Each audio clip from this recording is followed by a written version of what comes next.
नमस्कार दर्शक बंधु Odia knowledge academy YouTube channel को आपण मानक स्वागत।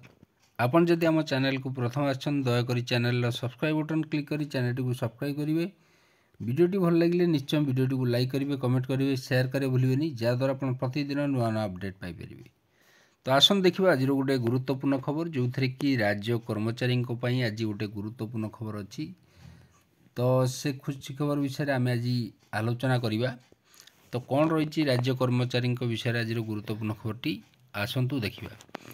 तो ये देखो government of Odisha general administration and public grievance जो डिपार्टमेंट अच्छी ओडिशा सरकार गोटे चिठी आसी जो कि 30/12/2024 अर्थात गतकाली चिठी आसी नंबर पड़ी 1666। ये देखते Shri Shashank Shekhar Das ji additional secretary to government पाखु आसी क्या पाक ना all department of government all head of department all RDC all collector and district magistrate पाखु चिठी आसी।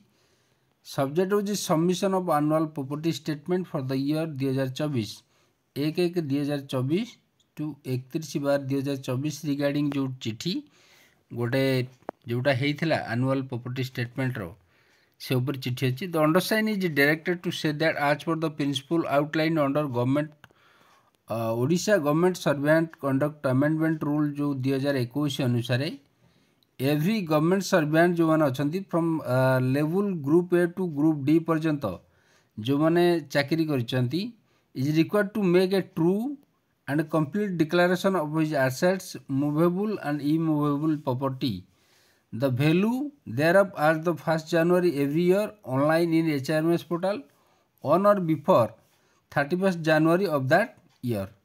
ताले गोटे वर्षर जोटा एनुअल प्रॉपर्टी स्टेटमेंट जोटा दवा कथा 1st January रु 31 January पर्यंत up to date filing of property statement is a prerequisite for the promotion. आप जानते प्रॉपर्टी स्टेटमेंटा जोटा निहाती आवश्यक जोटा कि promotion the schedule timeline for submission of the annual property statement for the year 2024 through the HRMS portal is due by जोटा कि ये देखूँ 31/1/2025 अर्थात बर्तमान से 31/1/2025 पर्यंत वृद्धि कराई। तो सही आम देखा it is therefore the request all the employee from the level of group A to group D. तो समस्त कर्मचारी जो मैंने अच्छा राज्य कर्मचारी से रिक्वेस्ट कराई समस्त कर्मचारी from group A to group D पर्यंत जो मैंने अच्छा under their administrative control may be kindly be sensitized enough to submit their annual property statement for the year 2024 online through HRMS portal latest by 31/1/2025।